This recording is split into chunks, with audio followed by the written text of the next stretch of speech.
faculty of crime.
I tricked you. What's up? This is Jay with Guilty of Crime. How's everybody doing today?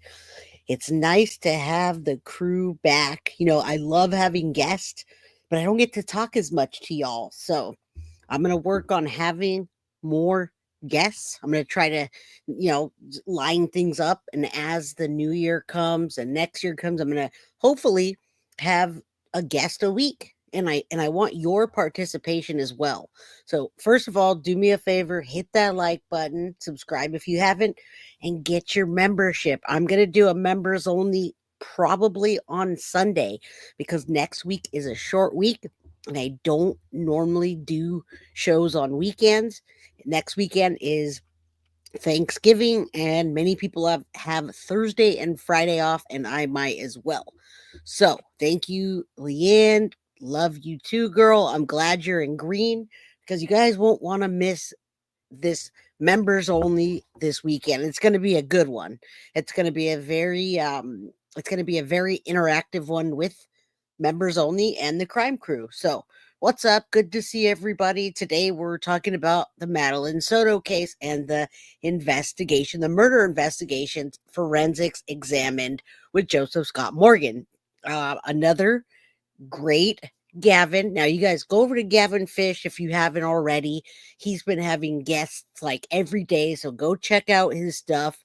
I love it. It's fantastic, and I can't wait to get there where we're having guests all the time, and then members only where I give you all my attention. I also have a lot of other shows coming up, lots of other shows that aren't about Madeleine, so stay tuned for that. Next week, we have Collier Landry on here. That's going to be a good one. If you don't know who that is, I'm going to post a link and let you know. You won't want to miss that. His father killed his mother, and he survived that and much more than just surviving it. So hello, Maggie. What's up? Marjorie, how you doing? All the mods. Wyatt knows who Collier is. What's up, Wanda? Wyatt, yeah, Collier's awesome. I didn't even know I knew him until I saw his face, and I said, I know that face anywhere. All right, Marilyn, good to see you. You aren't in green. Maybe you'll get gifted today. I don't know. And G, what's going on? Good to see everybody today. All right, yeah, Collier is a handsome guy, Ashley. So if you guys want to see some eye candy with real substance and just, have somebody on here you can ask questions to, then please come over here. Now, I just hit 111 people in chat, so say a prayer for Maddie that she gets complete and utter justice and Jen Soto gets arrested at some point soon. Or if she does go to trial, that they slam her and then arrest her. So here's the evil potato. Trigger warning. Yeah. Awesome. Hashtag arrest Jen Soto. Good to see you guys. Diamond Girl says, then I saw his face. Now I'm a believer. All right. Yeah, you guys know who that is. All right. Let's get into this today. It's a good episode. It's going to be also very technical as well. So we're reacting to Joseph Scott Morgan, and he is friends with Gavin Fish. So I am thinking that at some point we can get him on here. Now, before the precursor of this is Gavin Fish met Joseph Scott Morgan in London, and they started talking about the Ellen Greenberg case, which I'm going to also cover. Next week is not long enough, but I do have a nice cover for the Ellen Greenberg story that I'd love to share with you. I also am working on Madeleine McCann, that story, and oh, that one's deep. That's a rabbit hole that Petty's working with me on. It's crazy. All right. Welcome, everybody. Let's get into this. It's about 7 minutes. If you guys want to watch the whole thing and not listen to me talk, you guys can go watch it afterwards on the channel. It's linked below, or it should be linked in chat. She, quote unquote, went missing one day, didn't show up to school. It turns out that her mother's on again, off again boyfriend, a man named Stephen Stearns. Where is he? Stephen here. That's what I think. Had like 1,700 CSAM pieces of material of his abuse of her. She had been abused, and I don't like to keep his picture up for too long, but she'd been abused at least since she was 8 years old, and her body was ultimately found, as you know, Joseph, in like. And I love that he's giving Joseph the breakdown of this, because many people haven't studied it like we have. So we're going to interject our things into it. And I am talking more. I am talking. Definitely. That's why we're working our way up to, well, we're going to hit 20,000 real soon. And then after that, we just keep going, have more guests. You'll hear me talking the whole time and not so much Wes barking. So thank you. I'm glad that you guys love to hear me talk. That's why you should be on a members only, because I'll talk and talk and talk, and you'll say, Jay, stop talking. Let me grab my dog. Like a bamboo hedge. Mm-hmm. And the reason that I wanted to bring you on is this seems like a really complex case because of the multitude of crime scenes here. Just counting them up, I'm thinking the apartment, we could call it one crime scene, but there might be more than one in the apartment. There are 2 cars. There is the hotel parking lot. There is at least 2 spots out there in St. Cloud where her body was dumped, across the street and then, across the fence and in that bamboo. Tell me what that is like. You're a forensic death investigator, right? What is it like when you've got such complex cases like these to even organize and know how to investigate everything?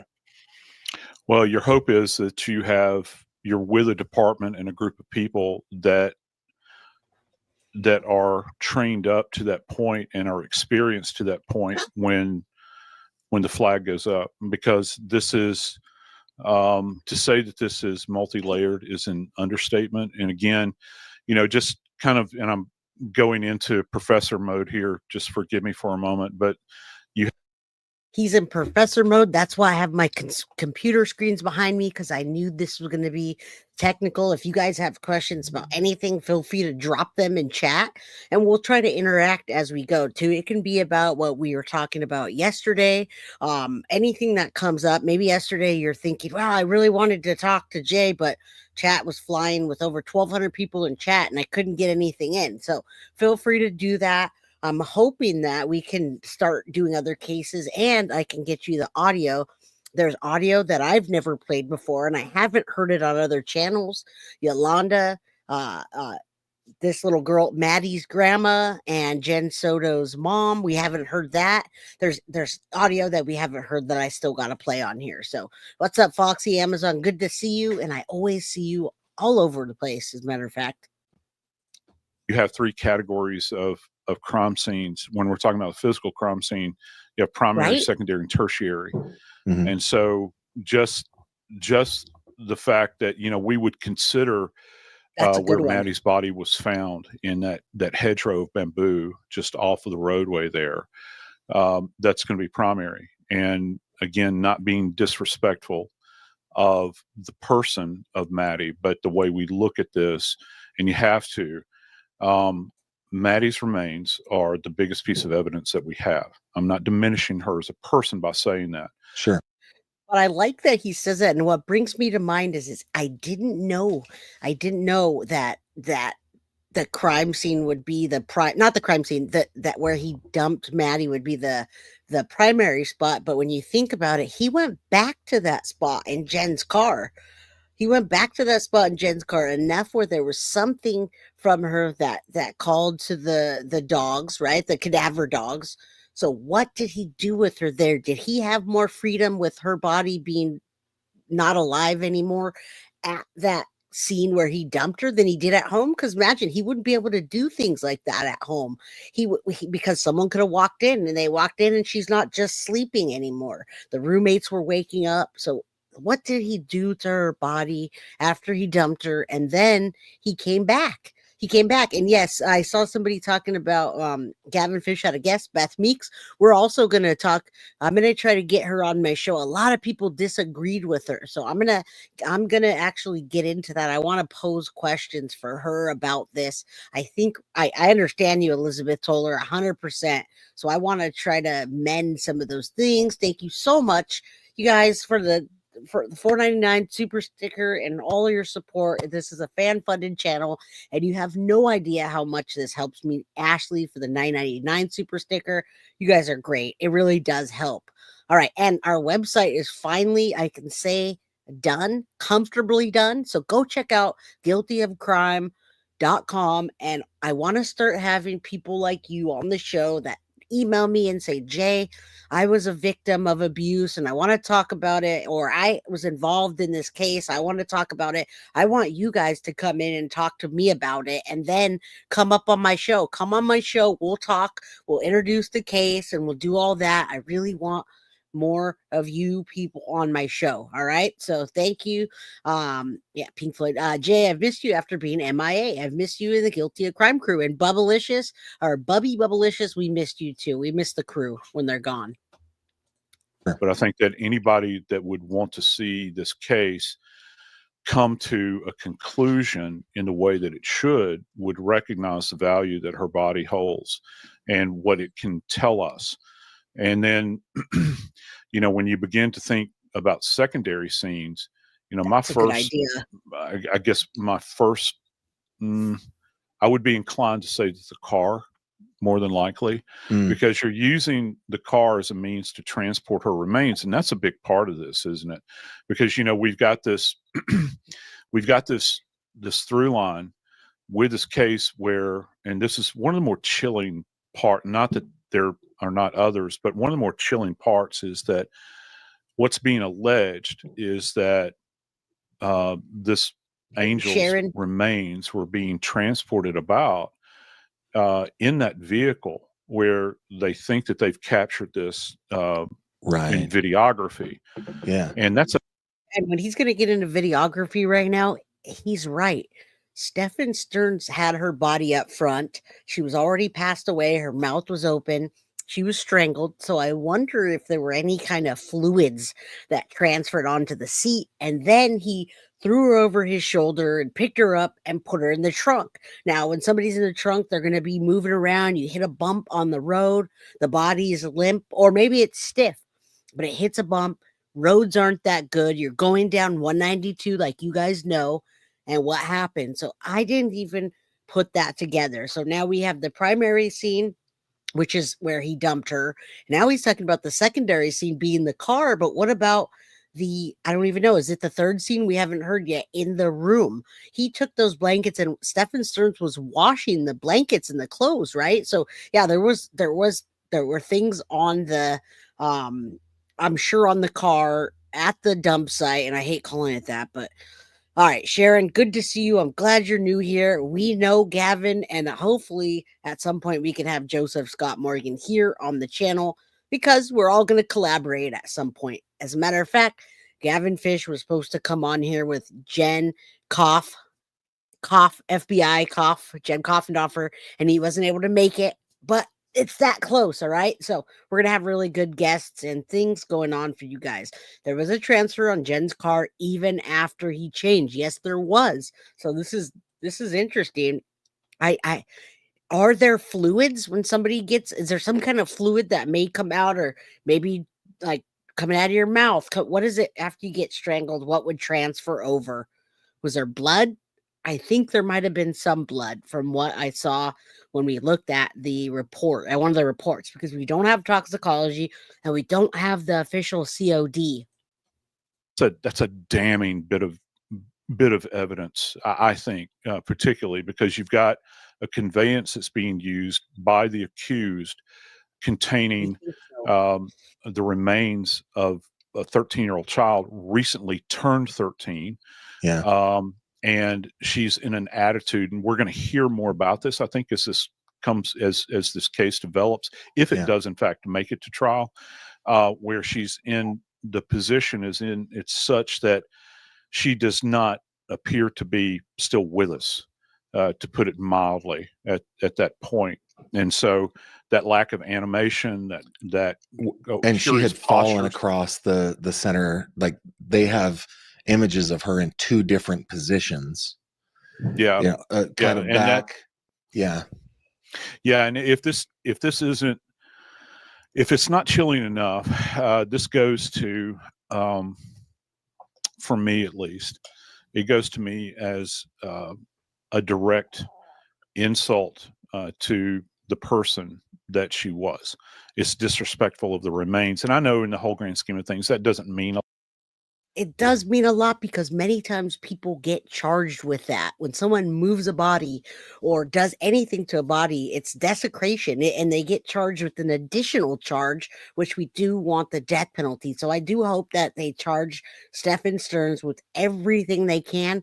And part of it would be him taking her life and then putting her in a seatbelt and getting a dog leash maybe and holding her up with that, and then moving her to where he's going to dump her and then coming back to the site. What are they going to find? Are they going to find semen? Are they going to find semen on her at any point? Did he do something with Maddie's body after she was passed? What are they going to find? Yeah, abuse of a corpse. Thank you. Are they going to? I think he's a necrophiliac.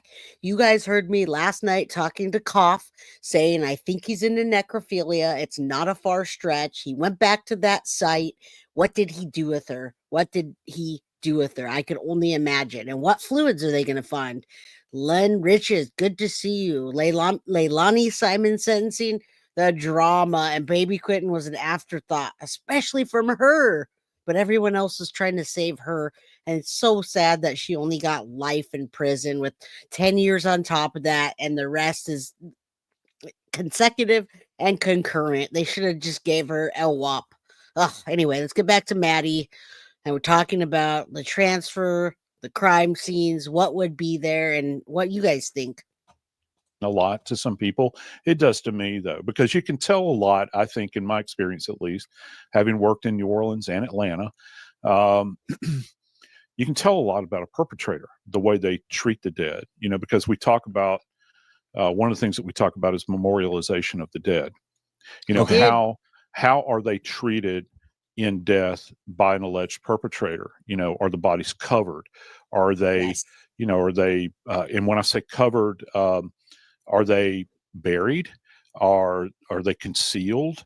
Are they, and sometimes you'll have, stones stacked upon bodies. Right. Are they just being treated like rubbish? Now, back to the primary scene, which I found curious. One of the issues is that apparently not only is she adjacent to, as you well stated, this bamboo hedge, but apparently there was dead vegetation that may have been placed over her. And Okay. I think that goes to an individual that took time to be present with her. And you've got somebody that's kind of. This is what Joseph Scott Morgan's saying. He took time to be with her, and he didn't have time at the condo to sit there and do whatever he wanted with her because everyone was waking up, time to go to work. She was supposed to go to school. Now, Tara, you know what the sad thing is about this? How long will it take for an autopsy to be released? It was already out. It's already been done, but only the parents. And what I'm saying about the parents is Jen Soto has the right to say who sees it, who doesn't. Now, so does Tyler, but look at the Leilani case today. The person that got convicted of taking her son's life, was able to allow his remains to be released to the family. Why would a killer have that have that freedom to do that. I don't know. Yeah, concealing a body is another one.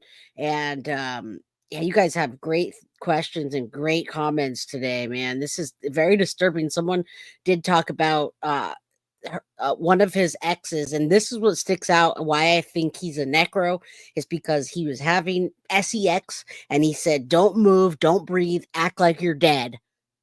Ted Bundy also did that. um Jeffrey Dahmer didn't say that. He just did it. He would kill his victims and then he'd do sexual things with them. Foxy Amazon, thank you so much for the one. Guilty of Crime membership. And I know this is a rough topic today, so trigger warning, everybody. Let's lighten it up with this guy. Trigger warning. It's just things that we have to know about. It's going to be in the case. And if you guys go to trial, and you meet us and we meet up there, these are the things that are going to happen. Now, she's a minor. They won't release it. They'll release it to the parents. They will, Foxy. And the parents have the right to do what they want with it. That's why when I was streaming one day, one of the parents supposedly called me through a person and said Maddie wasn't pregnant, because they would know that by now. They do have those documents. They did get to go see Maddie and identify her body. They did see it. They do know. The parents know. It won't be released to the public, but they'll know. Yes, the potato guy's a good way to lighten it up.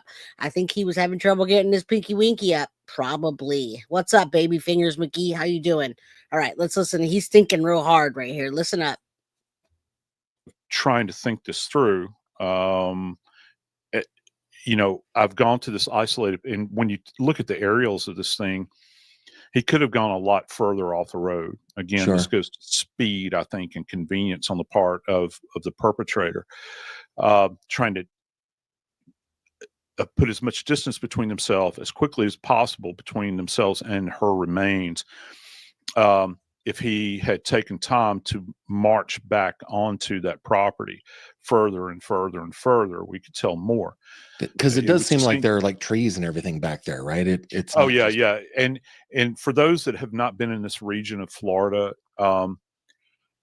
many people have, and you drive through the landscape through there, and they've got this kind of, I refer to it as kind of low-lying scrub that's out there. You'll see things like palmetto bushes and other weeds that are growing up, and then you'll have a variety of different types of vegetation that are trees as well. A lot of this land, in that area, that's cow country, and there are people.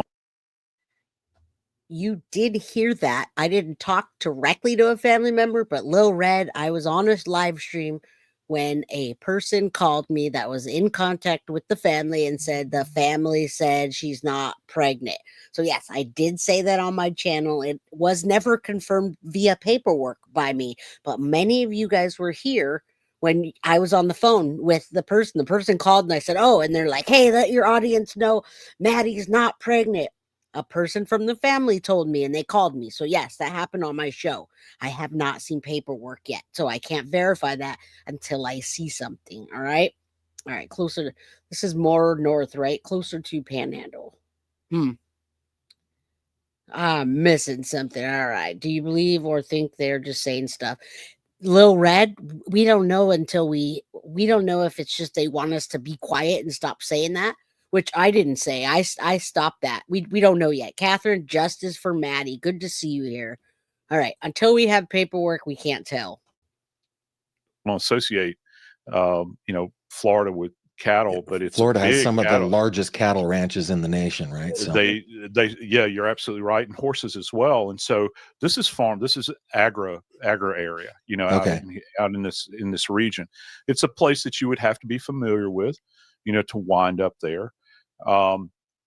It's curious that this individual would take this opportunity to merely pull over. And I've always had a problem or tried to understand when I work cases, this idea of pulling over on the side of the road and getting rid of a body, running the risk of an approaching car.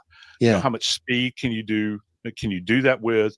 And also, what are you prepared to show up with there in order to facilitate this? And again, that goes to planning. Did you bring a shovel with you? Did you bring an axe? Did you bring anything that would clear property to knock things down in order to camouflage a body? And what's your Sorry. goal here? Because you're not trying to. I wonder what he was going to do with Maddie, everybody. Had he not got that flat tire, what would he have done with Maddie? Where would he have put her? What's up, Gopher? The man and women are just sick, pure evil. Leanne Wilson, thank you for the super sticker. I didn't see that. Thank you, thank you, thank you. Yeah, what would he have done if the flat tire wouldn't have happened, everybody?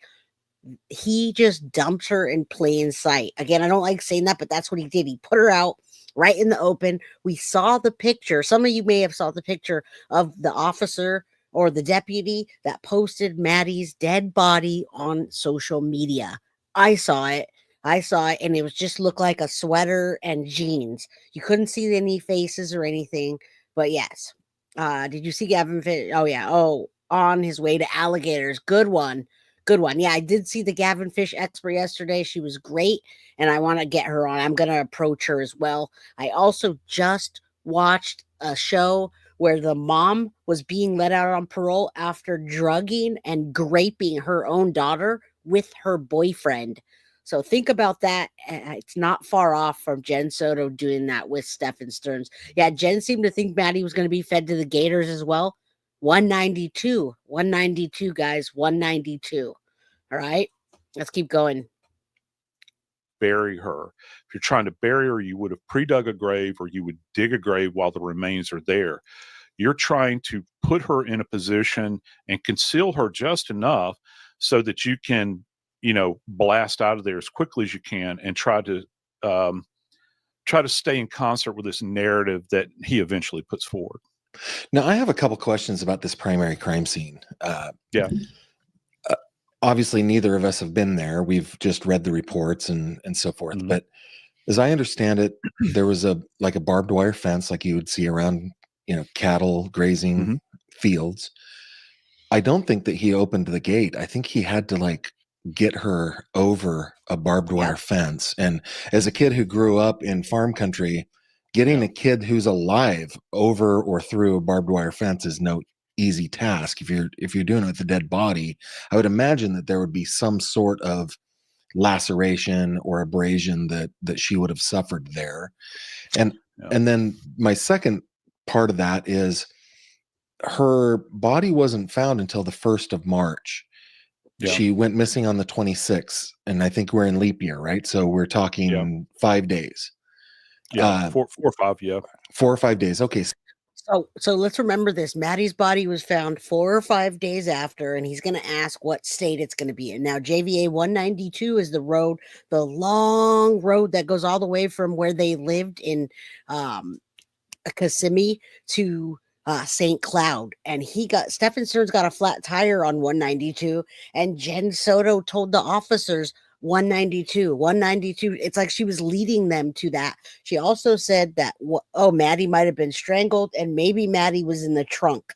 So she called out 3 things: the location, how, and her being in the trunk. And then she talked about the Gators. So maybe she did tell Stephen to go dump Maddie with the Gators. They're never going to find her, or they talked about that. But because he got a flat tire, he didn't do it. He wasn't able to put her there. So he had to stop and do that. I didn't know the gate wasn't open that day either. No, he's never getting out, but I want to see Jen Soto get arrested. All right, let's hear what the state that Maddie's body would have been in 4 or 5 days after. 6. So those types of lacerations that would be open if they happened. I don't know that they did, but they would be open wound. I know from my friend who's a professor of entomology what happens with bugs and so forth with wet, soft, open tissue, right? So after 4 or 5 days, what is, and staying respectful of Maddie, what is the how much forensic evidence still remains after that? I think it's relatively short amount of time, but it's not a real short amount of time, right? We're talking 4 or 5 days.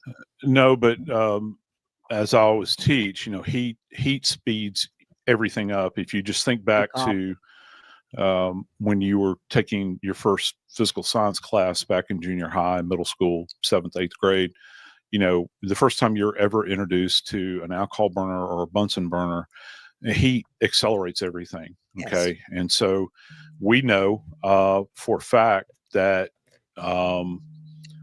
this is, even though we're in winter months here or closing in on them, the cooler time of year, those still Florida.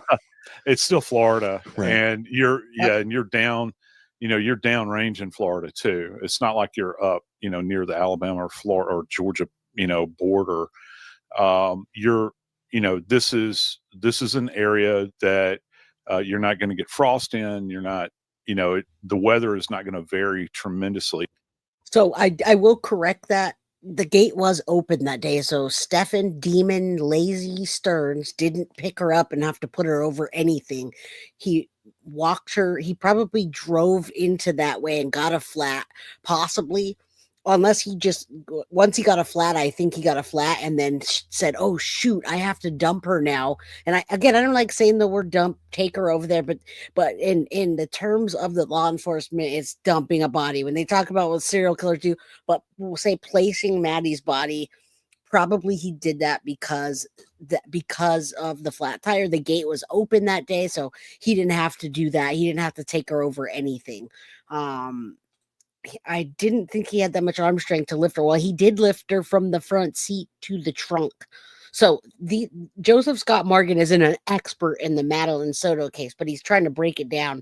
Now we're listening to what the climate probably did to Maddie's body, right? So I was wondering, and I always wonder what state of rigor mortis was she in? When did Stefan take her life that night? Was it at 11:40? And then Stefan took pictures and put it on Telegram and then kind of laid with her all night and got her out in the morning? Or did she die closer to the morning and then he took her out? That's what I want to know. I don't know how we'll know, but sometimes the medical examiners can get closer to the time of death. So let's see what he says about the climate. And plus you've got swarms and swarms of insects that live for these moments. I started my career in New Orleans in South Louisiana, and the environment is not too dissimilar. So back to your comment, you would have, and there were noted by the forensic techs at the scene, evidence of decompositional changes, and that's not surprising. To this point, I have yet, and I look forward to the day when I can be able to review her autopsy report fully. And because you raise an interesting point, Gavin, and again, this goes back to respecting the remains. Now, she's clothed. She's wearing this hoodie that's covering her head. She's got blue jeans on. I think she's still wearing a white pair of socks. Mm-hmm. If you've ever gotten clothing hung on barbed wire, it catches like that and it'll tear. Yeah. I'm not saying this is what happened, but it didn't. If he would be this disrespectful of her little body, one of my big questions is, did he just drop her, over the side? And of course, he's going to take care of himself and try to get through it as safely as he can without any marks left upon his body. And then he takes her off, into this area, which is like almost it's the first area you come to where there's cover. Yeah, it just kind of looks like a windbreak, doesn't it? It does. It does. Yeah. It's kind of separating. And of course, bamboo will grow like wild, Now, I want to tell you, it was only the third tree in. So Stefan Stearns is definitely not known for his strength, but he did probably drive out or drive in as far as he could, and he only took her to the third tree in. It wasn't very far in. We've done a few of that. We've shared map times, and I've showed you pictures because of the memorial and the vigil. We've had all the pictures up, and they count it as 1, 2, 3 in. Very close in. It was right at the opening of one of the trees. There's 1, 2, 3, and spaces in between them. He didn't go out of his way to go very far to try to hide her. I don't know if that's because maybe he didn't want to hide her. He wanted to bring her remains home. Remember the love poem that he wrote her? He didn't want her life to be taken because she was providing him with many of his needs, probably money, the SEX stuff, his emotional stuff, because he was on the phone with her all day. So yeah, that is true too. He and Jen are just lazy, but But what I'm saying is that he didn't put a lot of effort into hiding her. And I wonder if it was because he got the flat tire and then he said, well, I do want them to find her so we can bring her home. Just saying. Hello, Mom. My mom's here. Good to see you, Mom. I love you. All right, let's keep going. In Florida. And there's no telling how many times this has changed over the years. Multiple iterations of the plant springing up and that sort of thing. And then you've got all of this dead vegetation that's laying there. That could be everything from the leaves that come off of the plant or any other scrub that's there, as well as any kind of the big trunks that have fallen over. I just don't have an appreciation for how much debris was on her remains or adjacent to her remains at this point in time. And again, that goes into time, taking the time to cover her, to conceal her, those sorts of things. Now, one of the kind of interesting things that I thought about this is he drove around in Kissimmee and I guess Greater Orlando area with her in the front seat of that car. And then he pulls into a parking lot and he moves her into the trunk. Yeah. So I'm sure that dogs are going to, like canine units, they alerted on that car. But later on, he took Jennifer's car, and it appears that he drove the same places. And in the reports, canines alerted on her car as well. And I'm interested to hear why is there that much touch scent that him just handling her and then going into another car? It seems to be like it was even after he changed clothes that the dogs alerted. That's a good question. We keep wondering, why did Jen Soto's car hit on that? Now, we know he took Jen's car back to go visit Maddie's body when he said he was going to go cruising and looking for her. So let's hear what he has to say. I'm curious what he has to say about that because, I'm still thinking what he did to her body afterwards. I don't think she was covered with many of the elements outside. I really do think that once that spot happened, he figured, let's put her out kind of in the open-ish so that somebody can find her. He wasn't going to tell anyone where the body is, but it's kind of in the open. If you see the picture, it's in the open. You guys, I'm not saying I want you to see it, but it was in the open. It was like right out there. Scary Sherry, thank you so much. Thank you, Jay, from the crew. Love you, girl. Go feed your kitty cat. Put it on that. Yeah, isn't that fascinating? And I don't think that simply changing clothes would facilitate, negating, that scent, perhaps. And here's another bit. Canines are fascinating, whether they're doing live searches or they're cadaver Canine. dogs. We as humans, we see on a spectrum, right? We learn about this, the color spectrum. Yeah. Well, I love dogs. I'm a fool for them. I've got a big Labrador that sleeps in a bed with me every night. But they're such fascinating creatures in the sense that if you think about their spectrum of smell, that's, those two things don't quite go together, but that's the way I view it. Sure. That olfactory spectrum that they have, they can sense things that you and I cannot even begin to fathom. Yeah. And they're so sensitive to it. It's just getting them directed in the right way. And it's an excellent question. I don't know. That would be for somebody that's a bit more steamed than I, as to whether or not the scent of. Let me tell you, Wendy, good to see you. I'm glad you're from the UK, and I know we all refresh for new info. We hope that Jennifer Soto gets arrested at some point sooner than later, and we want this to all move forward as well. Now, new information is going to come out, but it's coming in dribs and drabs from the officers. They're strategically releasing information in the FOIA. So stay tuned. There's some new audio coming out that you probably haven't heard yet. So it's interviews from other people. It ties things together, and we're all figuring things out together here on Guilty of Crime. So a lot of times we speculate things, and then a month later it comes out, and we're like, "Yep, told you so." So come back and join us. Hit the like button and subscribe so you can get the notifications. Nikki, I keep forgetting to get a membership. Don't have money for a few weeks. Well, maybe you'll get gifted one. All right. Of Maddie, I hate saying that, but could transfer over to a perpetrator, and then hence from vehicle to vehicle. That's the real dynamic here. I think that we're getting at, and that they would hit on that. And and again, that could potentially, however it's presented by prosecution, stand up in trial, as an indicator. And it's merely an indicator. It's what in forensic science you think about qualifying as opposed to quantifying. Mm-hmm. You can say that something is here, but you can't say necessarily specifically in what amount or to what degree. That would be quantifying.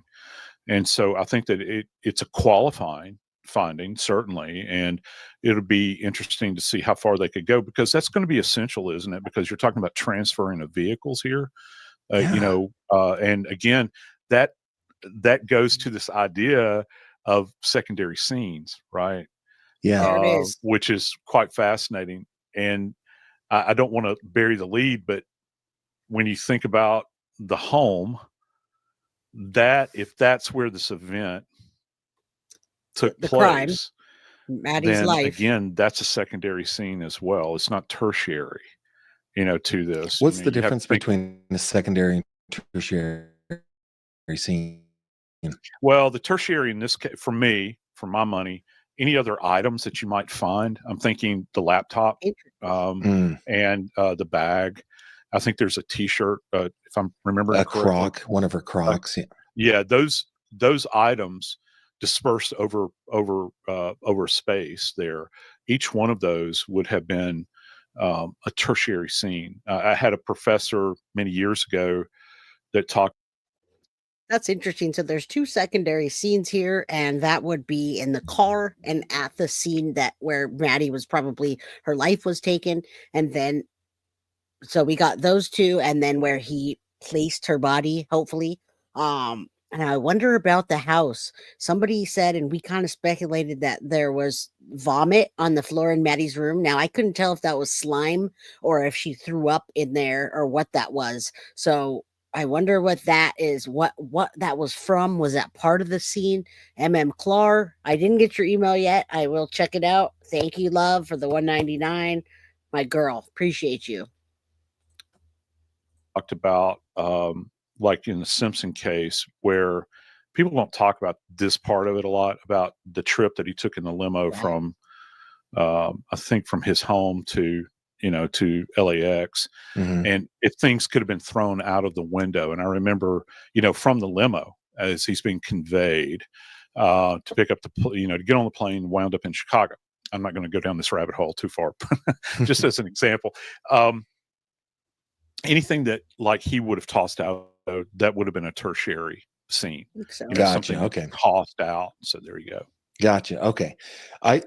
We don't have you too incredibly long here, so I want to get to a couple of questions that people might have for you. Sure. Let me just come through here. And these are all good questions, so listen up and ask questions as well. Ask questions, please. So we can try to get this out and work it together, because, more information I'm sure is going to be coming out soon. Guilty of crime, he probably did a rush to drop Maddie, then return to conceal her as well as anything he wanted to her. I swear I heard he took photos of her after. Yeah, I don't know. I'm not sure. I didn't hear that one. And yeah, Army Mom, it could have been dog throw up. We don't know. We don't know until we get more information. We did see that in the room, Leanne. We did see something that looked like it. But we don't know if it was, because we didn't see any documents for it. We just saw pictures. Let's see if there's any. They truly are, and they can hit on these. And remarkably, not too far away from where I live, Auburn University runs a dog training facility for those of us that are Army vets, older guys like myself. Are you an Army vet? I am from many years ago. I didn't. Awesome. I'm a non-combatant. I was just an old intel guy that did my time and got out. But every job's important, though, man. Fort McClellan is adjacent to my home, and now, now it's used by Auburn. They have a veterinary center there, and they train police dogs there. And they're fascinated. They actually have the police dog Olympic. That's an interesting theory, Karen Sorrentino, because I don't know how he would have been able to get her out of the house. I do think he took her life mid-morning, anywhere between, let's say, 2 and 5 in the morning. He took her life and then carried her out. She dropped a crock on her way out. I do think that they heard something. I do believe that Maddie was drugged heavily, double, maybe even triple doses of her medication, and it's easier to strangle someone when their breathing is already slowed down a lot, because that's what pills do. And sleeping pills slow your heart rate, and then you strangle someone. Maybe he didn't strangle her on purpose, but they do call it premeditated. Whatever happened, her breathing was slowed, and I think it happened in the house. What's up, Overprotective 11111? Good to see you. Hi, Stormcat. Love you. Good to see you. There, which is pretty cool to watch. I bet that's fun. Yeah, it is. It is. And they've got the kennels there and that sort of thing. But anyway, police officers, it's also one of the hubs for Homeland Security. They do training for mass fatality events. So we have one of those locations here. I like just to go watch them because I love dogs. Right. People have lost their shoes when struggling to breathe. Oh. And that has happened. And Crocs are not the most stable on your feet, particularly if you don't have those bands on the back, containing your feet.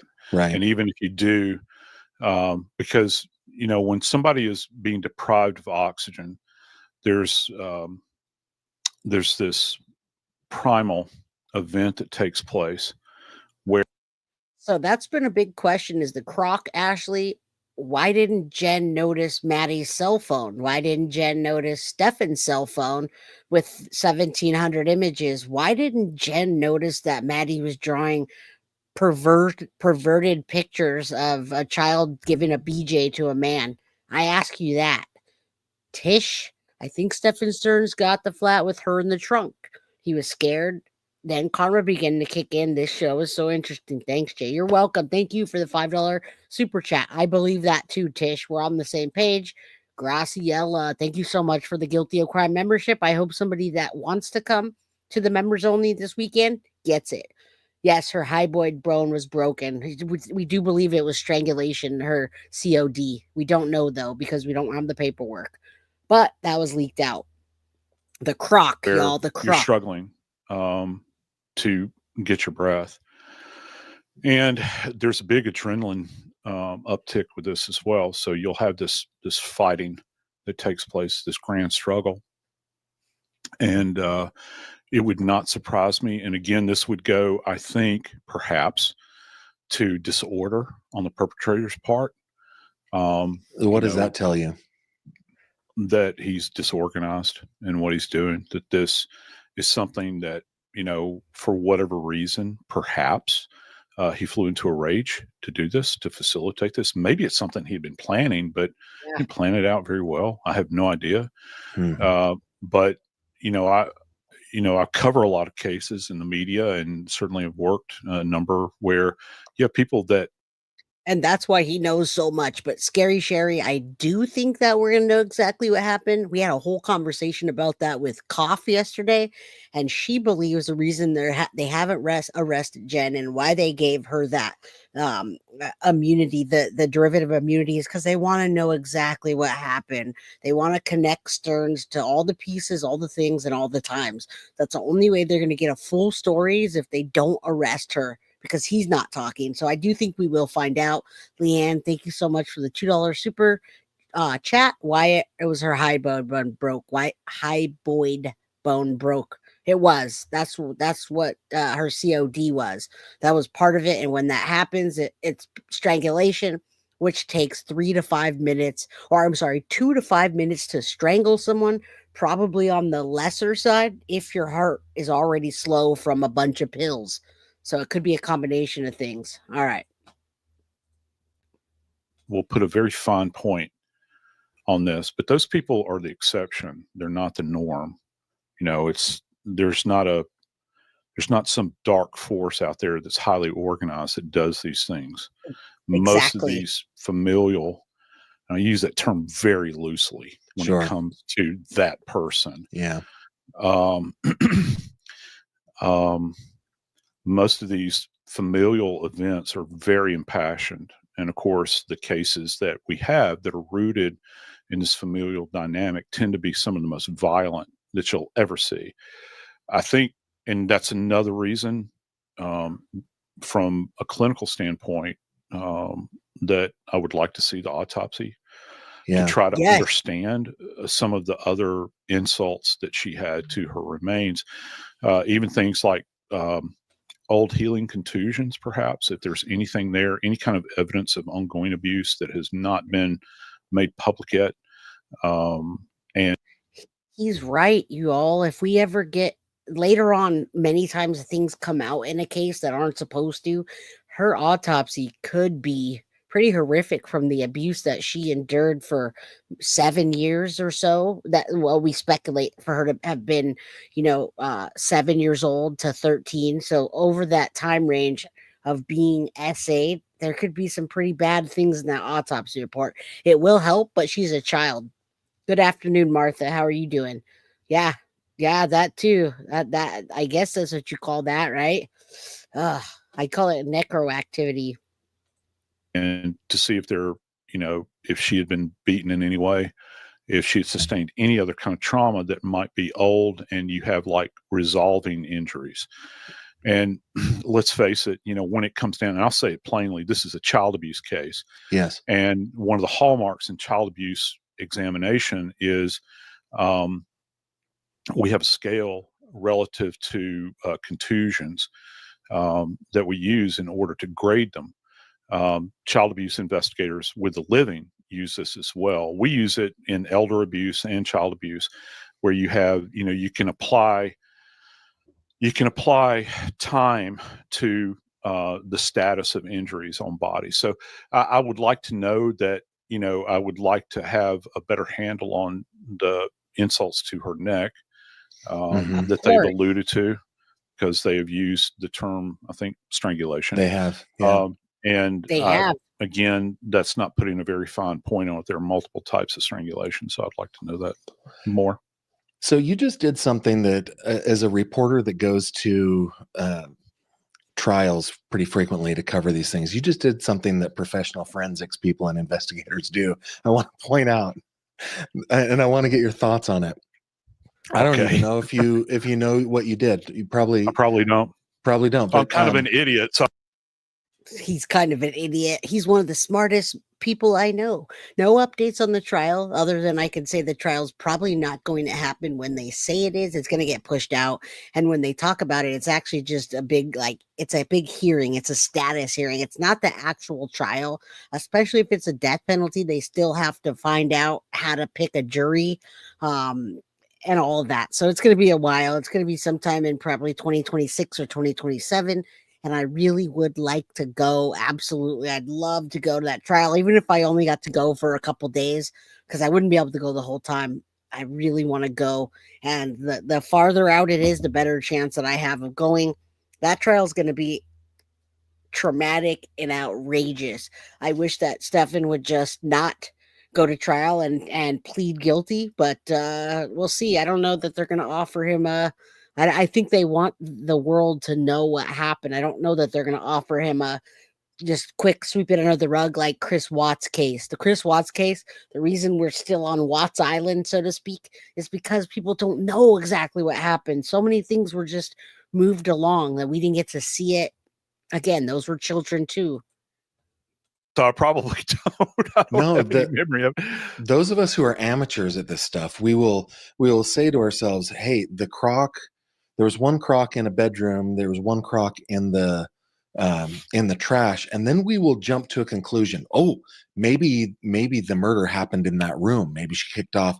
Maybe, and we will go down like a trail where we will convince ourselves that we're right about something. And I'm not saying that I'm looking in a mirror when I'm saying this. I guess I'm not accusing anybody else of this, but professionals like yourself, when ask a question like that, you go, I don't know. There are a whole bunch of other variables that I would like to consider. I would like, so is that something that is trained into you, or do you just keep a skeptic mind open? I don't know if skepticism is the right term, but how do you organize and maybe stay, I don't know, vigilant about not just jumping to conclusions as a professional? Because that's not going to happen. Can I say ass? I've had my ass kicked many times. And you've learned the hard way. Yeah, I have. And, failure is the best teacher of all. You try to couch what you're going to say. You try to remain as contained as you possibly. It's hard. Look, when you're talking about a 13-year-old girl, it's very hard to do that. And I'm not doing this. I'm not doing this as an investigator any longer. I'm a college professor, and I've got a podcast, and people have me on their television shows or whatever. But it's something that was ingrained in me, to kind of keep my vision not so occluded. My spectrum is open to it, because you never know. As soon as you think you do, and it sounds so rote, but you do get burned, because there's any number of ways this can happen, particularly when you're dealing with somebody that is certainly morally unstable. I would argue probably mentally unstable to a certain degree. And I think we're talking about Jen Soto and Stefan Stearns. Good to see you, Lisa. Hit the like button on your way in. If you guys have the means to donate, this is a fan-funded channel. So please, super chat, super sticker, whatever, PayPal, Cash App, Venmo, or get yourself a membership for the members only. It's going to be a really good show, y'all. Really good. All right, let's keep going. I think we should really make this channel, me guilty of crime, and my crew. We should make a list of how many things Jennifer said that point towards her guilt that they didn't arrest her on. Because we talked about that yesterday with Cough. She said, I should get a list out and just make it. Jen talked about the Woody Allen thing. She talked about Maddie can't sleep in her bed anymore. She shouldn't sleep in her bed. She can't risk it. She can't go to her dad's because someone might film her under the door. I mean, so many things. Am I attacking this case? I don't know what you mean by am I attacking this case, but not in the way you think. Boots, braces, and black metal. Never seen you before. Not attacking this case in a bad way, but attacking this case because I have been. Anyway. All right, so Synth is working on that. That would be great. Allie Callie, good to see you. One of my crime crew members messaged me on Instagram today and said, wait, are you in San Jose? And I said, yeah. And they said, did you used to go play pool at this one bar in Union City? And I said, yeah. One of my crime crew members knows me from real life. Isn't that interesting? Anyway, yeah, hopefully there's no trolls in here. If you guys have things to say that aren't nice, please don't even waste your time. I'm in a good mood today as well. So it won't faze me. Jay, that would be a lot. That would be a book of all the things. No, they would be a book. And Synth is the person to do that. All right. Synth is the person to attack that. We'll call it attack, because attacking is not necessarily a bad thing. Joe Scott Morgan said that Stefan Stearns is calculated and he puts on a front. Kids, collectibles, this abuse in his life. He plans every aspect. Interesting. Yes. No trolls. Get the spray out. All right. We don't have time that could exact this kind of violence on an angel like this. Yeah. You don't know what they're capable of or what the dynamic in that environment was. And also what kind of hell she had been living in for all this period of time. 5 years at least. Yeah. Maybe Maddie had just gotten to the point where she had all she could stand. I mean, that's something. And she resisted finally. And this is what she's met with: not love, not compassion, not those things that she would seek out in an adult. But the polar opposite was offered to her, and she had been, a lot of people throw around the term objectification. Mm-hmm. I hear that a lot in the world that we're in. This is the height of objectification. She was not human to him. She was an object. To anybody that would do this to a child. Yeah. And I've read the report, and I'm not going to go into that, but I'm bright enough to understand what she had went through, just simply based, Gavin, on the digital evidence. Yeah. It's sickening. It's absolutely sickening. And when you couple that with the seminal moment, that this peak that this arrives at, and I don't know why. I was talking about her case some time ago, and I know that there are people out there that objectify children and sexually abuse them. Lots of them, everybody, and it's so hard for me to want to cover these cases, even though I listen to a lot of them. I was doing the trigger warning doll, everybody. It's a potato head, Chucky, but it's really Jen Soto, the evil potato. So I follow a lot of cases where children get abused by mothers, by boyfriends, by stepdads, by both parents, and it's really hard to cover too many of them because I've heard victims that are survivor victims, and they go and they talk to the parole board and they tell them that their body was wrecked. Somebody that, let's say a stepfather abused them, now they can't have a baby because their insides were wrecked by them using objects on them, or they were too young when that happened. So now, let's say birth control pills affect them wrong, or whatever.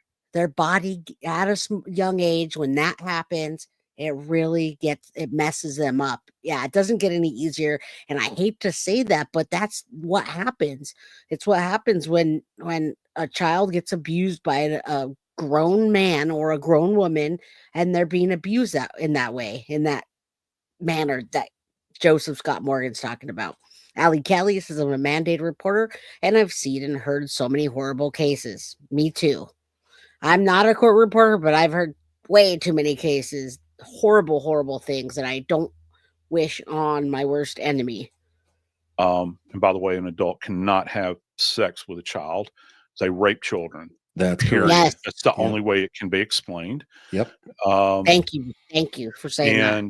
And there are certain of these types that have an age range that they have desires for, and they will target mothers many times that have children that are bracketed like that. Now, I don't know if that's the case here, but when they get to a certain age, they no longer have utility. Yeah. For those that dehumanize children like this. On Wednesday, I'm going to have a forensic psychologist, Beth Meeks, on. We're going to talk a little bit about that, how predators, not only do they look for their prey, but they look for the guardianship of that prey, and what it is that they can exploit there as well, which is something that is just absolutely sickening. I'm deeply grateful for those who make it their life's mission to study this kind of stuff so that we can understand. And yeah, as horrible as the things that I've seen in the morgue and out on crime scenes, I could not. There's no way I could have ever done that. I've been around it peripherally as a death investigator, and seen all that remains relative to the bodies. And a tip of the cap to these people that can do it and still keep their sanity about them, because there's no way I couldn't work sexual assault cases. Right. That's a tough one. I would never want to do that, but I do want to say that I wonder what Stephen Stern's preference was, and if that plays a factor. And we'll probably know if we know what pictures he had of which children and which ages. Now, we know that he saw Maddie and he met Jen. Remember, he was friends with Jen for almost a year and a half before they ever fooled around, because Jen said, "Do you want to fool around?" And he said, "Sure." He was, I'm sure, had his eye on Maddie when she was what? 6 years old, 7 years old. So what happened now? You see her, you saw Maddie before she passed away. She was taller than Jen Soto. She was filling out. She was growing up. What happened there? Turtle Madness, good to see you. Leanne, thank you so much. You say, can you cover anything in the UK? Leanne, email me. I would love to cover things in the UK, and I'd love to talk to you. So email me guiltyofcrimebyj@gmail.com. Thank you so much. All right, let's keep going. This is a tough one today. Either for that reason. I have a lot of friends that are rape sexual assault detectives all over the country, and it's a special breed of person that can detach themselves in order to make their way through this. Maybe the incentive of protecting or bringing justice to is something that it makes it possible for them to compartmentalize. They have that deep-seated mission, but it's got to wreak havoc on their emotional well-being, their mental well-being, their relationships with other people. Let's see, we've got another question here, Joseph. You're right. Let me bring it up here. Could authorities tell if Stephen Stearns violated Maddie when he went back that Monday night? So that was one of the questions that I had. And again, we want to be respectful of Maddie. But after the 4 days that had passed and understanding what happens, I told you my friend Matt is a professor of entomology. And the open spaces in the body is where bugs go. I didn't even notice. That's our Clark on there. I see you on Gavin's channel. Says if just asked that question about going back that night. So it is definitely a good question. I hope he answers it straightforward and they don't get sidetracked. Let's listen to this, because I wonder if they will know if he did that or what. I mean, he's not going to talk. He's definitely not going to talk. All right. Kudos to your daughter. I'm a single mom to a girl. I feel bad for all the single moms. Lisa says, pulled the Ted Bundy. I agree. I'm getting so many sick of these shitty moms. Yeah, Leilani sentencing this morning. That was awful. Awful. And hello, Mom. I finally saw your comment. Poor little Maddie. She had no one to help her. Relatives abuse children so often, and it messes you up. It took me years to get through this. I know, Mom. I love you. And prayers to you, prayers to Maddie, and all of the survivors in the chat. First, right?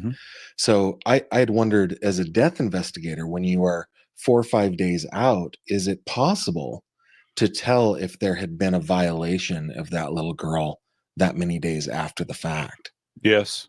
Yeah, it is. And it's not, and again, trying to exhibit the utmost respect here. Since he has allegedly been engaging in this behavior for a protracted period of time with her. Okay. We have to understand, I'm trying to be as gentle as I can. We have to understand that there are certain changes that would taken place with Maddie over those many years that, say, another child of her same age that had not been subjected to this type of abuse over that protracted period of time would not have had those same kinds of changes. I hope everybody understands what I'm saying. I think we follow. Yeah. Okay. So I guess we could say that there may have been a forcible event. However, what I would be keen about, and I can almost guarantee you that this will be contained in the reports, is that there will have been done. There will be a kit that will have been performed that will be very extensive, and if there is any kind of biological deposition within her or externally, particularly internally, there would still be the opportunity to capture that bit of biological evidence. I've seen that happen even in cases of much more advanced stages of decomposition. Not too much more, but yeah, I think that That's interesting. I didn't, I don't think of that because I'm not a forensic, whatever Joseph Scott Morgan is, but that makes sense. They're going to be able to tell. And that's another charge right there. If you go out and you do necro things to a little girl that you took her life and abused her for years, it's not even a grape kit. They'll be able to see if there's any like cells that have decomped already inside her or around those areas that went back inside of her that shouldn't have been there, or any orifices. Wow. Yeah, pulled the Ted Bundy. I said that too. Jeffrey Dahmer, Ted Bundy. That was his ultimate fantasy, you guys. When he told the next girlfriend to don't move, be quiet, play dead. Bundy said that too. Bundy said that to his girlfriend too, his longtime girlfriend. He told that's the ultimate fantasy, and Stephen Stearns did that to Maddie. So wow, I didn't even think about those cells and then being able to test for that inside and around. And we know he was into butt stuff as well. So that's going to even leave a bigger trace of things. I hope they get him on that. He's never going to talk, you guys, because pedos aren't likely that they're ashamed by what they do. They're not likely to go in front of anybody and say, yeah, I had fantasies about a little, whatever. Yeah, trolls, please meander away to another channel. Thank you, Bubby. I love you. I love the crime crew. You guys are wanting to fight for justice on this channel, and that means being nice to each other and welcoming conversations, open conversations, even when we don't agree. That's still a possibility. Well, I think that's good news. Now, my question, I guess a follow-up question to that is, I think in this case, you alluded to it earlier, just the amount of digital evidence that's available here. Of course, there are digital forensics investigators, right? That they're forensics is not. Correct me if I'm wrong. Forensics is not just like the science of testing fluids and that sort of stuff, right? There's digital forensics investigators, correct? Oh yeah, and shameless plug here at Jacksonville State, we have a gentleman that specializes in that specifically, and it's a world that I'm amazed by. It's kind of like me watching dogs. I'll watch what they do, and it's so out, and I understand the application of it from an investigative perspective, and I've certainly had to learn a lot by covering cases. The first one that really stands out to mind is the young Mennonite woman that was killed. Forgive me, I think it was in New Mexico, or she was taken from New Mexico, from the Mennonite community, and driven out to Arizona by the Air Force. Email me. The airman that was on active duty and killed her there, and they were able to track, the phone and that sort of thing. So it's almost, it plays into every single case that we cover nowadays. We're going to really see it a lot with Koberger. That's going to be talked about ad nauseum. But it plays into every case. And, for the longest time, it's been, people have said, is there DNA? Is there DNA? And for years and years, we never had DNA, in cases. I started back in the dark ages. Right. And we were happy to find blood sample where we could do blood typing and that sort of thing. Yeah. And people forever. And absolutely, Crystal, I'd love to talk to you privately, and I'd love to have you on my channel or tell your story or whatever it is that you want. We can just talk privately. I welcome that. I've had many people approach me in my early stages of the YouTube channel, and I just wasn't ready for interviews quite yet.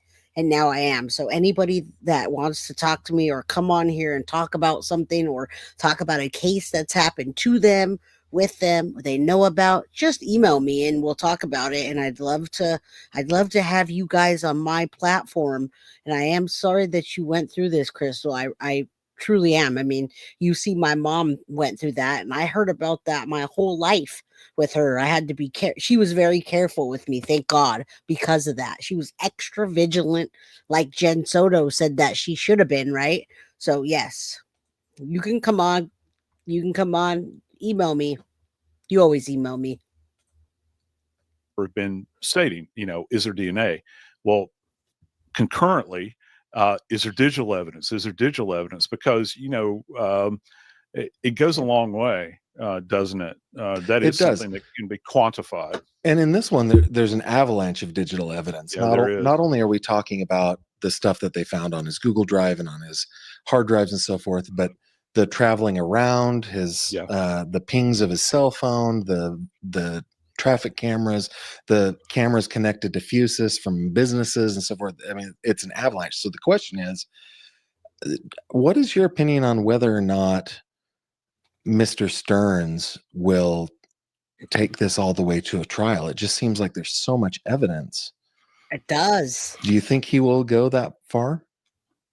Oh, yeah. I think that the general public would like to see a trial, but I think that this is so overwhelming.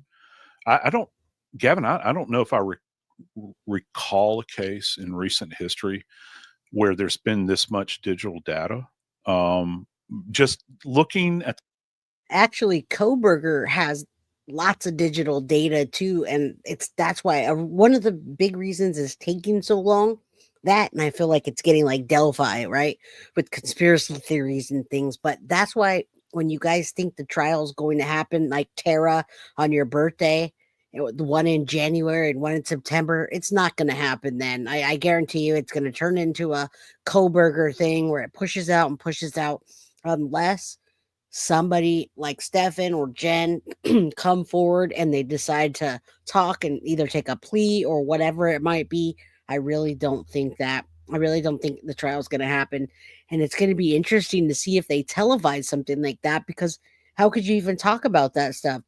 You can't show half of the things, and you have to edit many things out. There's lots of children on the witness list, many of Maddie's friends and children that went to school with her. Even us listening to the audio many people don't have it because they're children. So I don't think they're going to take death penalty off the table either, but it's going to be interesting to see how they play that, and we'll be here for it. So it's a good conversation until it happens. The stuff that I've seen relative to the reports, the volume of the stuff is overwhelming. Yes. And I think that it's been going on for a protracted period of time. And if I could, just for 1 second, if I remember correctly, please correct me if I'm wrong. There are images of other children, and I think adults as well. I don't know if other adult females or whatever the case might be. The roommate, he took pictures of the roommate under a door. Yeah. And, that's contained in there as well. And so, it would seem to me that, that Mr. Stern, from an evidentiary standpoint, has been thrown off a cliff with an anvil tied around his neck at this point. I guess it could go to trial. They could roll the dice, but I think that if he wants to dodge the needle in this particular case, he might be well advised to strike a deal, because, in Florida, they're not shy about it. That is true. There's people on death row in Florida, obviously, but they work at a clip that no one else works at. It's real. You can say it in other places. Yeah, they've got the death. You say it in Florida, you say it in Texas. Texas and Florida are the two prime examples, right? Utah. It's a different, and Utah, it's a different dynamic there. And so it's more real in those cases. He should have, Florida. I don't hope. It's not my place to hope anything for this person. But if he has counsel that's wise, they might need to abide by that bit of wisdom. Yeah, my hope in all this is to spare potential jurors from having to see some of the things that they would have to see in a trial. Yeah. I think a lot of the public would be spared that. They probably wouldn't publish that, beyond the courtroom, but those in the courtroom would have to see that. And so I'm hoping that Mr. Stearns will have good counsel. I don't think it's going to be an option for him, everybody. I don't think it's his option. I think it's going to be theirs if they want to spare the family. And I just gifted a guilty of crime membership. I hope somebody gets it that wants to be at the members only, possibly this Sunday. I don't like doing them. I like doing them on Fridays or weekends. So you guys I hope you get one. If you don't have one, get one, because it's going to be a good show that interacts with everybody in this one. Everybody's going to have an opinion. I'll tell you that one. You're welcome, Crystal. Good to see you. You guys, don't forget, hit the like button, subscribe if you haven't, and check your notifications. And thank you so much, Leanne. Another Guilty of Crime membership. Leanne Wilson, you better be at our members only this coming weekend. I think Stormcat, I think I'm going to go on Sunday, like around maybe 12 or 1 p.m. Pacific Standard Time, right in the middle of the day when everybody's just chilling. 4 o'clock Eastern Time and 1 o'clock Pacific, right around then. I haven't set it up yet, but how you doing, LA film scene? Let's get this going. Let's wrap this up. We got a few more minutes here.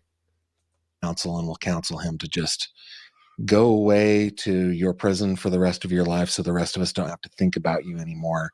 Don't drag Madeleine through this. Yeah, she's already been abused enough at this point. Hey, go ahead. No, I'm just saying that's just my I feel the same way that you do about it. It would be grand if we could have an understanding. I think that if he's going to do that, I feel about this the way I felt about the Chris Watts case.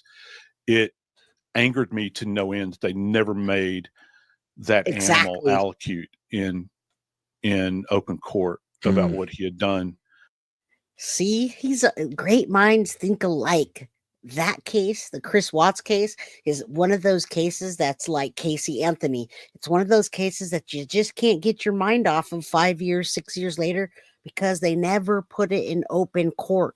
Chris Watts confessed. He lied when he confessed. He told them whatever he thought they wanted to hear, and he signed a paper. He went in and pled guilty, and that was the end of it. We didn't actually hear about the little girls and the bodies, and he lied and said that he smothered them in the house or in the truck, and then he changed and Shanann did it. So we don't want that situation either. And yeah, Joseph Scott Morgan, the Watts case is very comparable. Thank you, Chick, for the one Guilty of Crime membership. I don't know what England time is, Leanne, but it's 1 p.m. Pacific Standard Time in California. Maybe you can convert that. I love snow too, Scary Sherry, but I love pictures of it. Now I'm getting old. It's too cold for me. To his precious children and to his wife and his unborn child that was a coffin birth. If a deal is struck, I would hope he would so be compelled to allocute in court if that's the route that they go down. Like at a sentencing hearing or something like that. Well, just like they did with BTK. BTK is the classic example of allocution. And different states view it different ways, where you have to stand and deliver. You have to specifically state what you did. And if you want the death penalty removed from the table and you're going to plead, tell us what you did. Tell everybody what you did in open court. If not, deal is off. Well, that probably, and I want to be respectful of your time. We're now 25 minutes past the hour, so we're gonna wrap it up. And I'm sorry that we only got to a couple of questions, but I really enjoyed the depth at which you'd answer the questions and talk about the case. Thank you so much for being on. Look, dude, thanks for the opportunity just to talk to your friends, and I'm always at your disposal. I'll try not to be so verbose next time. I'd love for him to be at our disposal, but I think we can make that happen, y'all. And Foxy Amazon, you're awesome. You're such a sweetheart. Rosie, you see that? The love on Guilty of Crime. Foxy says she'll cash up or Zelle you so you can get your membership. You have a few days. And yeah, I'd like to talk about that for a second. The BTK, Wyatt says he's seen the footage and he was getting off on reliving those crimes. That is why he was so open to the allocutions, like Joseph Scott Morgan says, because he wanted to talk about it. He wanted to relive it. Stephen Stearns, I'm going to tell you right now, he doesn't want to talk about it. He's not going to want to relive it. He's one of those chomos that is embarrassed about it. He's not going to talk about it and say, I did this. I really am attracted to little girls. And did you see all the pictures? I like my favorite little girl is a 4-year-old, but I'll take a 6-year-old. But if they get 8 or 9, he's not going to say those things. So it's absolutely disgusting, but he won't say it. I think he used sedation to control her. Oh, absolutely. Absolutely, he did. And Crystal, thank you so much for the 1999 super chat. Best community. Thanks for all you do, Jay. Thank you for being here. I can't wait to see you at the members only.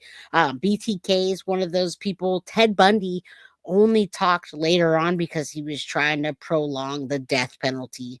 Think about it that way. He lied and lied and lied and then said, hey, if you give me another year on this planet and don't put me to death, I'll tell you more. There may be some bodies that you want to find.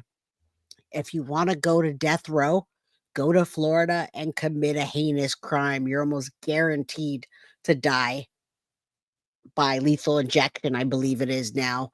And I hope Brian Koberger gets the firing squad. All right.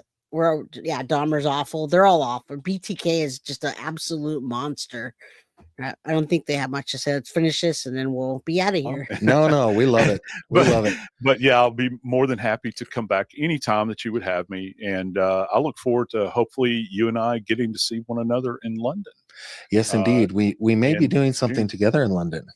Yes. All right, I'll pull this up. This is their conversation at the end. You guys know who Gavin is, so you guys can go there and like, subscribe, share all his stuff, go talk, all that stuff. And you guys are fantastic. I love you guys. I love the interaction. Moore says Dahmer was unalived in prison, just like the first person he unalived with dumbbells. Yes, he was. That is a fantastic story. If you guys don't know the Dahmer story, go watch a documentary on it. I still need to get on to Patreon and do a live stream with JoJo about Ed Gein or something serial killer, because that's what I started this channel on, based on serial killers. YouTube doesn't like it so much, so we don't do it that much. I love this chat. Stay safe. Scary Sherry, good night, and thank you for all you do. Jennifer says, Texas girl here, stay safe. Rosie, go have a good night. I love you guys. Grizzly True Crime wrote she did, Diamond Girl. She wrote the same books on the serial killers that I covered. I love it. Great minds think alike. Yes, Ed Gein. All right. I love you guys. Thank you all. I'm going to say good night. I'll see you here tomorrow. We got a good topic tomorrow night. It's about Stefan Stearns and following the money. We're going to actually talk about if we think that Jen and Stefan were selling those images of Maddie and to what extent and all of that. So I love you guys. I love everyone who loves Jay. We love you. Have a good night. You're welcome, Des. And be safe. Be safe tonight. If there's a storm or you're cold or you're hungry, just be safe out there, all right? All right. And I'm trying to find my out of here button. Good night. Guilty of crime. I want to thank you for watching. If you enjoyed my content, please share this video, like, and subscribe. You can also follow me over at Facebook, Instagram, TikTok, X, or Gmail. If you'd like to donate to my channel, you can use Cash App or Venmo or PayPal. Thank you very much in advance. Guilty of crime. Are you guilty of crime?